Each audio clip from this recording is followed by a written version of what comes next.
प्रवरार्चितलिङ्गं निर्मलभासितशोभितलिङ्गम्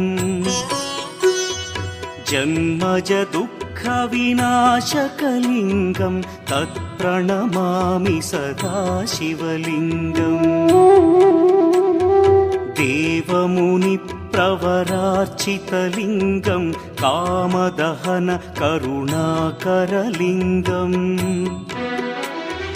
रावणदर्पविनाशकलिङ्गं तत्प्रणमामि सदा शिवलिङ्गम्